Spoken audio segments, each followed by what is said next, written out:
ஹரே கிருஷ்ண.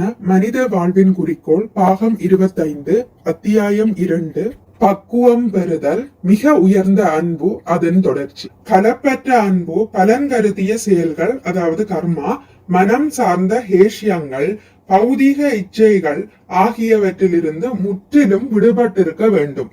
அப்படிப்பட்ட கலப்பற்ற பக்தி தொண்டு கிருஷ்ணருக்கு உகந்ததாக இருக்க வேண்டும். உகந்தது என்றால் கிருஷ்ணரின் விருப்பப்படி என்று பொருள். குருட்சேத்திர யுத்தம் நடைபெற வேண்டும் என்று கிருஷ்ணர் விரும்பினார். அது அவரின் ஏற்பாடு. அவர் அர்ஜுனனிடம் கூறினார், நீ உன் வழியில் எண்ணுகிறாய், ஆனால் நீ போர் செய்யாவிட்டாலும் இங்கு கூடியிருக்கிற போர் வீரர்களில் யாரும் வீட்டுக்கு திரும்பி செல்ல போவதில்லை, இங்கேயே கொல்லப்படுவார்கள். ஏனெனில் அது என் ஏற்பாடு. கடவுளின் விருப்பத்தை யாராலும் மாற்ற முடியாது. கிருஷ்ணரிடம் 2 தன்மைகள் உள்ளன, காத்தல், அழித்தல். அவர் யாரையாவது கொல்ல நினைத்தால் உலகின் எந்த சக்தியும் அவனை காப்பாற்ற முடியாது. அவர் ஒருவனை பாதுகாக்க நினைத்தால் அவனை யாராலும் அழிக்க முடியாது. கிருஷ்ணரின் விருப்பம் எல்லாவற்றிலும் மேலானது. எனவே நாம் நம்முடைய விருப்பங்களை கிருஷ்ணரின் விருப்பங்களோடு இணைத்து செயல்பட வேண்டும். இது நம் கடமை. நாமவே ஒரு செயலை தீர்மானித்து விட்டு இதை நான் கிருஷ்ண உணர்வுடன் செய்கிறேன் என்று கூற முடியாது. கிருஷ்ணர் அதை விரும்புகிறாரா என்று அறிவதில் நாம் கவனமாய் இருக்க வேண்டும். கிருஷ்ணரின் பிரதிநிதிகள் இதை நமக்கு தெரிவிக்கும் அதிகாரம் படைத்தவர்கள்.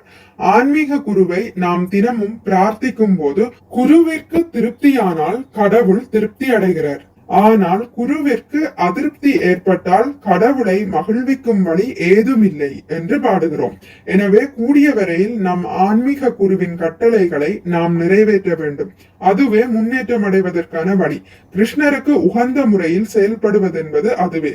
என் முதிர்ந்த வயதில் நான் அமெரிக்காவிற்கு வந்து கிருஷ்ண உணர்வை பரப்ப முயற்சிக்கின்றேன் என்றால் அதற்கு காரணம் என் குருநாதர் எனக்கு அவ்வாறு கட்டளையிட்டிருக்கிறார். அதை நான் நிறைவேற்ற வேண்டும். அது என் கடமை. நான் வெற்றி பெறுவேனா அல்லது தோல்வி அடைவேனா என்பது எனக்கு தெரியாது. அது பொருட்டல்ல. என் குருநாதரிடம் நான் கேட்டறிந்ததை உங்கள் முன் வைத்து விட்டால் என் கடமை தீர்ந்தது. கிருஷ்ண உணர்வை உகந்த முறையில் செயல்படுத்துவது என்பது இதுவே. உண்மையான அக்கறையுடையவர்கள் கிருஷ்ணரின் கட்டளையை அவரின் பிரதிநிதியிடமிருந்து பெற்று அதை நிறைவேற்றுவதற்கு தன் வாழ்வையும் ஆத்மாவையும் முழுவதுமாக அர்ப்பணிக்க வேண்டும். இத்தகைய கொள்கையை திடமாக பின்பற்றுபவர்கள் முன்னேற்றம் அடைவது நிச்சயம். சைதன்ய மகாபிரபு இவ்வாறு கூறியுள்ளார், என் குருநாதரும் ஒரு குரு ஒளி ஊடுருவக்கூடிய கண்ணாடி போன்றவர் என்று சொல்வதுண்டு. உதாரணமாக, இந்த புத்தகத்தில் உள்ள எழுத்துக்களை நான் கண்ணாடியின் உதவியால் நன்றாக காண்கிறேன்.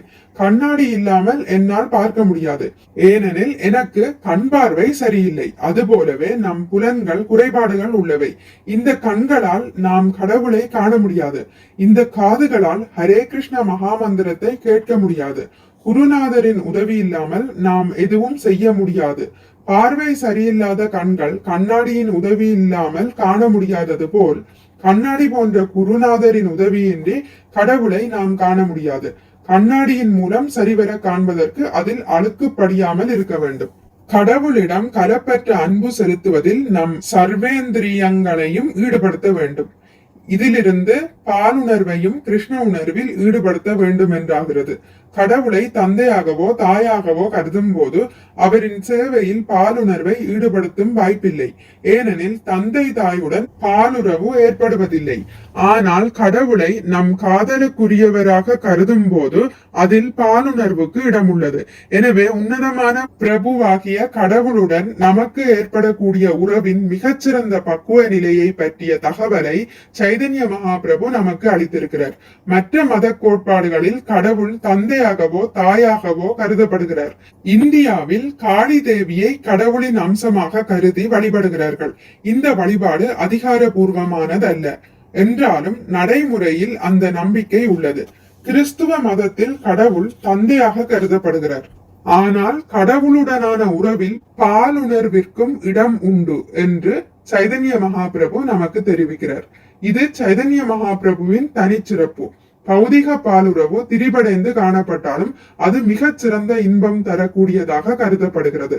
ஆன்மீக உலகில் பாலுறவு இருக்கக்கூடும் என்று இதுவரை யாரும் எண்ணியதில்லை. இப்படிப்பட்ட ஒரு மத கோட்பாடு உலகின் எந்த இடத்திலும் இல்லை. முதன்முறையாக சைதன்ய மகாபிரபு இதை முன்வைக்கிறார். புருஷோத்தமராகிய முழுமுதற் கடவுளை ஒருவர் தன் கணவனாக அல்லது காதலுக்குரியவராக கொள்ளலாம். இது ராதா கிருஷ்ணா வழிபாட்டில் சாத்தியம். ஆனால் இதை யாரும், குறிப்பாக அருவவாதிகள் புரிந்து கொள்ள முடியாது. அருவவாதிகளுக்கு இது பற்றி தெரியாது. கடவுளுக்கு உருவம் உண்டு என்று கூட அவர்களால் எண்ணி பார்க்க இயலாது. ஆனால் கடவுளுக்கு உருவம் உண்டு என்பது மட்டுமின்றி அவருக்கு பால் வாழ்க்கையும் உண்டு என்று சைதன்ய மகாபிரபு கூறுகிறார். ஹரே கிருஷ்ணா. இத்துடன் முடித்துக் கொள்கிறேன். இனி அடுத்த பதிவில் இதன் தொடர்ச்சி தொடரும். மிக்க நன்றி. ஹரே கிருஷ்ணா. உங்களுக்கு இந்த வீடியோ பிடித்திருந்தால் லைக் பண்ணுங்கள், ஷேர் பண்ணுங்கள், சப்ஸ்கிரைப் பண்ணுங்கள்.